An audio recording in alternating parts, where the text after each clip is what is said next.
My name is Peter Bruninger, and I'm here with Ken from Past Labs. How are you? I'm doing fine, Peter. Peter, Terry, thank you for joining us at Axpona today. You know, you're our first guests in the room, and it's a pleasure to have you. Well, we enjoy coming into the Refined Audio room all the time, Past Labs rooms all the time, and here we are. What are we showing in Axpona? Well, I think we're going to try to make this kind of a unique experience, that there's a mix of production product that, you know, that the consumer can have, and there are some dream products that if you want one, I'm sorry, you're on your own, you're going to have to build it. But let's start with commercial product that you can actually see, touch, listen to. So we've got the XP27 phono stage. So this is a 2-chassis phono. We've got the control chassis here, the power supply sitting down here. Okay. And so for those who don't know, having the power supply separate takes the high noise components away from the high gain circuitry. So what we hear as a result typically is a little bit more depth and body in the sound stage, because we've suppressed the noise levels a little bit. And that's feeding an XP32 line stage. So we've got the control chassis, and then the 2 gain channels. And the gain channels have master and slave outputs. Okay. So the slave gives you an output level equal to or less than the mains, and so that allows you to do things like bi-amping. Some people even use it to zone, and in the bi-amping line, it's very common for subwoofer use for a lot of people that have the need. So that's the commercial past products. Okay. Now here's the dream product. Here we go, viewers. So this is the beast with 1,000 JFETs, and that's not quite accurate. It's 1,024 JFETs per channel. And this is one of only a couple of these that were built, and this is a project that Nelson talked about for years. He says, we have these JFETs. Well, in fact, he talked about it for like 15 years. He said, we have these JFETs that we use in our preamps, and we use them in the gain stages of the power amps. He goes, they're just begging to be used as a power amp. And people would say, well, why would you want to do that? And he'd say, well, why not? That's Nelson. That's Nelson. So he comes in proudly one day and he says, you know, I've got this down to like 2 seconds per solder joint. So it's just like, you know, I put the music on and I'm sitting there and it's, you know, solder, solder, solder, solder, solder. And then I go do something else and I come back, solder, solder, solder, solder, solder. And so he said, so Nelson, you going to build some more of these? No. And so this one was constructed by John Verhalen, who has this room and a local dealership, Refined Audio. Refined Audio. John, come on down and tell us about, first off, how long did it take to build it? It took me roughly 24 hours of soldering time, as I recall. Okay. Maybe a little bit longer, but that was about it. It's between the stuffing the board and soldering. You've got 1,024 transistors, 512 on each board. There's 4 boards around this. Okay. So, you know, both sides and the back also have exactly the same board as on the front. Okay. And each transistor has 3 legs, so you know, you're talking what, 6,000 plus solder joints, and then there are resistors that are also in there being soldered. And then I built the cabinet, which, you know, means that another few, well, that wasn't too bad. That was 15-20 hours of time to build the cabinet, and so that's what I've been doing in my spare time. Well, we were listening just a moment ago, viewers, and it's sounding open and fast and organic. What's the rest of the system? I see we have a nice turntable up here. Well, this is the acoustic, TW acoustic Raven turntable. That's a popular table. It's a very lovely table. It costs like $12,000, but way above its price point. I've got connected 2 tone arms, a Schick 12-inch tone arm with a Kyoto rosewood cartridge, and then a Schroeder reference tone arm with a EMT line cartridge on it.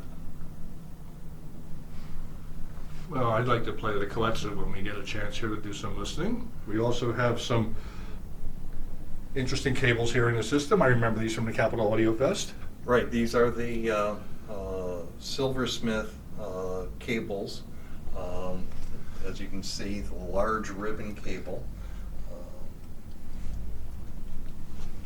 What's our power distribution back here? The power is a Genelabs Sapling 2. Okay. Which, we talked, I think Ken talked about the fact that it has lower noise, and you just hear more music as a result of lowering the noise floor. Mhm. And it does a beautiful job in that respect without cutting out the dynamics, which is a trick as far as power supplies are concerned. Oftentimes they just kill the dynamics. So. Understood. And I see we have the Lampizator Pacific DAC here. The Lampizator Pacific with the 300Bs. Just an amazing DAC. A retimer on the side. What do they call it? The Sonori Rendu signature is the final touch towards really making this DAC spectacular. Putting those two together just dramatically increased the depth of the sound No stage kidding. and the accuracy. And we have the nanufars here with the bass units. This is the basis unit. Yep. The nanufars, these are the version 2. And version 2, they have taken and redesigned the voice coil. Mm-hmm. They have changed the geometry of the whizzer, Mm-hmm. and they have changed the coating process for the cone. Mm-hmm. The effect has been that there was a slight peak in the presence region, which is typical of most full-range drivers. This revision has solved that problem. And the difference is very noticeable, in particular on vocals. It's a much smoother presentation. Well, the proof is in the listening. Can we play some music, please? Well, of course. Is there a particular track on this you wanted to listen to? Yes, we're going to do track 1. This is Sarah Una Noche. The track is Nublado, and it's an M&A recording from Todd Garfunkel. And here we go. All right.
the spatial cues in that recording were just brought out in the most extraordinary fashion. You hear depth of image, and we talk about that as reviewers. That was true depth of image I could hear. The drum on the far left side of the room was back on the other side of the curtain. It was that holographically real. This is an extraordinarily organic, fast system. So if you're looking to get every detail out of the grooves, off your tape, off of your server, off your ruined endpoint, this is the system to have. Anyway, I'd like to call Ken English and I'd like to call John Verhalen into the shot. Gentlemen, what can I say? It's just a fantastic presentation here at Exponent, and the most unique amp, I predict, is that amp here at the show today. Of course it is. It's one of a kind. Well, it's two of a kind. Yeah, Maybe not yeah. one of a kind. Well, it is one of a kind because John built this, and while I walked outside and I hadn't really thought about it, and I went, oh yeah, so there's 1,024 transistors or JFETs on each channel, and then there's oh my God, that's 14,000 plus solder joints that you did, John. 14,000. It takes a while. And that's why it will never be a production product. Well, gentlemen, it's just awesome today. Thank you so much for your hospitality here at Exponent 2022. Ken English from Past Labs, John Verhalen from Refined Audio. Thank you. Thank you.